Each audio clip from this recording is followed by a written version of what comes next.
সংবিধানকে মর্যাদা দিতে গেলে এই সরকারটাকে, দিল্লির সরকারটাকে আগে উচ্ছেদ করতে হবে। তাই জন্য বাংলার মাটিতে দাঁড়িয়ে আগামী 26 সালে আমাদের চোখের মনি করে মমতা বন্দ্যোপাধ্যায়কে আমরা বাংলার মসনদে তৃতীয়বার বসিয়ে আমরা প্রতিজ্ঞা করব যে আগামী দিল্লিতে যাতে আমাদের বিরোধী সরকার প্রতিষ্ঠিত হয় তার চেষ্টা করব।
তৃণমূলের কতগুলো মুসলমান নেতা বেছে দেয় আমার গলায় জুতা পরিয়ে টাঙ্গিয়েছে বিকেলবেলা। প্রতিবাদগুলো যত করবে তত ভালো হবে। কোনো আইনগত ব্যবস্থা নেওয়ার কোনো দরকার নেই, ছবিটা বেশি করে দেখান। মুখ্যমন্ত্রী লোকসভা নির্বাচনে কাঁথি থেকে তমলুক হেঁটে দিয়ে গেছেন, কাঁথিতে হেঁটেছেন 8-7 কিলোমিটার। ভাইপো তমলুকে বাস নিয়ে এসেছিলেন, 5 স্টার মিছিল করেছেন, বলেছিলেন অধিকারী মুক্ত পূর্ব মেদিনীপুর চাই, আর মানুষ ওদের পিসি ভাইপো মুক্ত করে দিয়েছে। আমার গলায় যে জুতোর মালাটা পরিয়েছে ওরা তৃণমূলের মুসলমানগুলো, সেই ছবিটা ভালো করে যদি পারেন দেখান, যত দেখাবে একদম সাফ হয়ে যাবে। শুধু পূর্ব দর্শক, পুরো ভিডিওটা তো আপনারা দেখলেন এবং শুনলেন যে দুদিন আগে মেচেদাতে একটা পথসভার আয়োজন করা হয়েছে তোলামুলি মোল্লাদের নেতৃত্বে, এবং সেখানে শুভেন্দু অধিকারীর ছবিতে গলায় জুতো মালা, এবং সেই মালাতেও হয়নি, আবার চপ্পল খুলে বা জুতো খুলে সেই ছবির উপরে মারা হচ্ছে, শুভেন্দু অধিকারীর উপরে মারা হচ্ছে। এক কথায় এই ঘটনা কেন ঘটিয়েছে?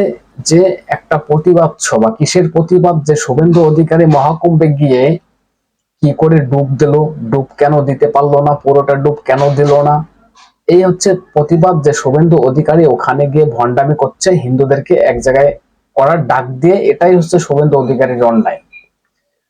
2026 ইলেকশনের আগে শুভেন্দু অধিকারী যে ডাকটা দিয়েছে, দুনিয়ার হিন্দু এক হও, এই ডাকটা দেওয়াই হচ্ছে শুভেন্দু অধিকারীর অপরাধ।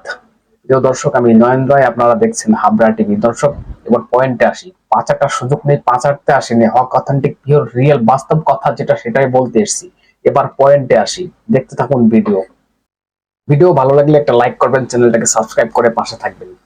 তো যেটা বলছিলাম, এই মোল্লাদের কাছে থেকে কি আমাদের ধর্ম শিখতে হবে? আমরা মহাকুম্ভে গিয়ে কি করে ডুব দেব, সেগুলোকে এই মোল্লাদের কাছ থেকে শিখতে হবে?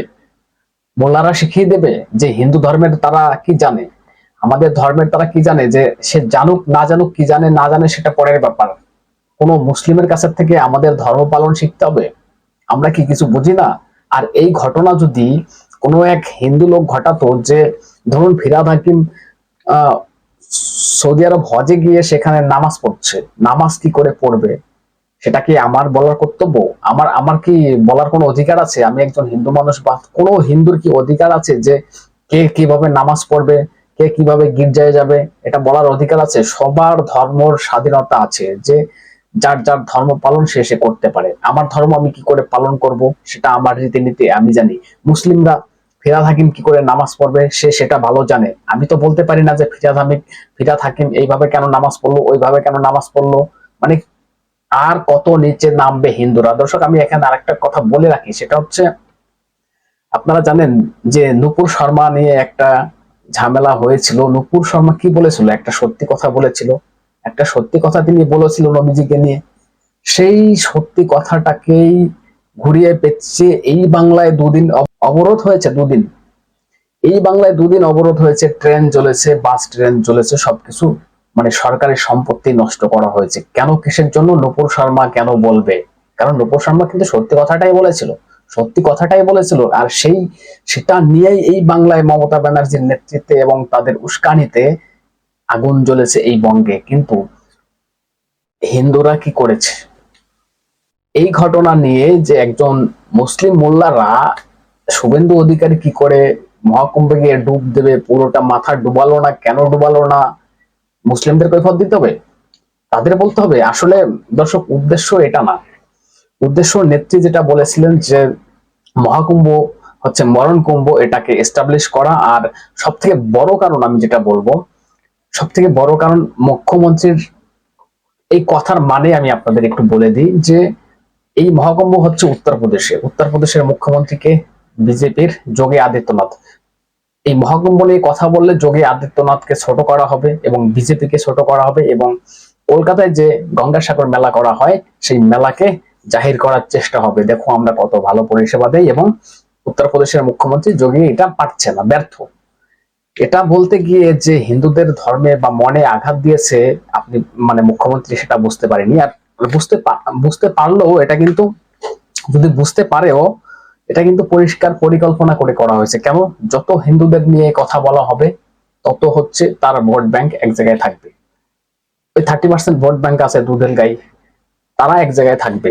যত হিন্দুদের উপর আক্রমণ হবে, অত্যাচার হবে, এই তোলামূলী পার্টির নেতা মন্ত্রীরা, মুখ্যমন্ত্রী সহকারে যত অত্যাচার, মানে যত নিকৃষ্টতম কাজ হিন্দুদের ধর্ম নিয়ে করা যায়, বলা যায়, তত ওই ভোট ব্যাংকটা এক জায়গায় থাকবে।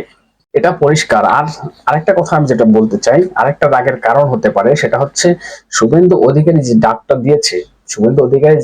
দিয়েছে, সেটা হচ্ছে দুনিয়ার হিন্দু এক হও। এতে কিন্তু যে ডাক দিয়েছে শুভেন্দু অধিকারী, এতে কিন্তু রেজাল্ট পাচ্ছে, বোঝা যাচ্ছে। কারণ দুনিয়ার হিন্দুরা কিন্তু এক জায়গায় আসছে, হিন্দুরা কিন্তু এক ছাতার তলায় অলরেডি চলে আসতে শুরু হয়েছে। আর এটাই হচ্ছে সব থেকে বড় ভয়ের কারণ, যে 2026 ইলেকশনে ওই 30% ভোট দিয়ে তো আর নদী পার হওয়া যাবে না। 30% ভোট দিয়ে তো আর ভব নদী পার হওয়া যাবে না। পার হতে গেলে হিন্দু ভোটও দরকার আছে। শুভেন্দু যেভাবে মুভমেন্ট করছে বাংলাদেশ ইস্যুটাকে সামনে নিয়ে, এবং এই বাংলায় যে ঘটনাগুলো ঘটছে সরস্বতী পুজো থেকে শুরু করে সবকিছু, এভরিথিং, সবকিছু যেটা নিয়ে প্রতিবাদ করা যায় সেটা নিয়ে প্রতিবাদ শুরু করেছে। যেটা হিন্দুদের ন্যায় সেটাকে পাওয়ার জন্য প্রতিবাদ করছে। আর সেই প্রতিবাদে যে ডাকটা দিয়েছে দুনিয়ার হিন্দু এক হও, সেই হিন্দুরা কিন্তু এক জায়গায় হচ্ছে এবং হিন্দুদের ঘুম কিছুটা হলেও ভেঙেছে। তারা বুঝতে শিখেছে যে এই বাংলাও কিন্তু বাংলাদেশের পথে, দুয়ারে বাংলাদেশ। কথা বলি না, কারণ বাংলাদেশের যে কালচার গুলো আপনারা দেখেছেন এই বাংলায় সেম ভাবে তৈরি হয়েছে। কারণ এই বাংলাদেশ কালচারের বিরুদ্ধে শুভেন্দু অধিকারী ডাক দিয়েছে যে বাংলাদেশে মন্দির ভাঙা হয়, হিন্দুদের উপর অত্যাচার। এই বাংলায় তো সেম ঘটছে না?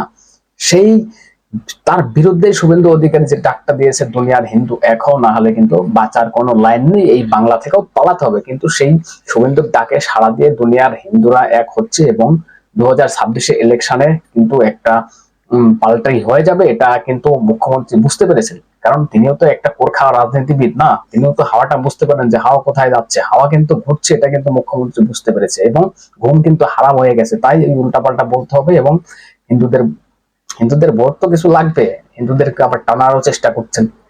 আপনারা দেখেছেন বাংলাদেশ ইস্যুতে মুখ্যমন্ত্রী নিজে এক কথা বলছেন হিন্দুদের পাশে থেকে, এবং ফিরহাদ হাকিম, ববি হাকিম, তারপরে আরো মুসলিম যারা নেতা তাদেরকে নামিয়ে দিয়েছিল মুসলিমদের পাশে।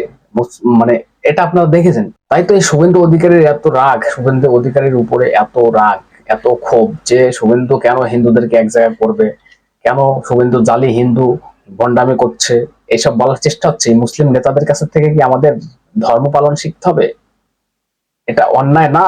এটা যদি কোনো হিন্দু করতো এতদিন বাংলায় আগুন জ্বলে যেত। দর্শক কি বলবেন? আপনাদের গুরুত্বপূর্ণ মতামত জানাবেন কমেন্টস করে। নজর রাখবেন হাবড়া টিভিতে, চ্যানেলটাকে সাবস্ক্রাইব করে পাশে থাকবেন, সাথে থাকবেন। দেখা হচ্ছে নেক্সট কোনো ভিডিওতে। ততক্ষণ সুস্থ থাকুন, ভালো থাকুন।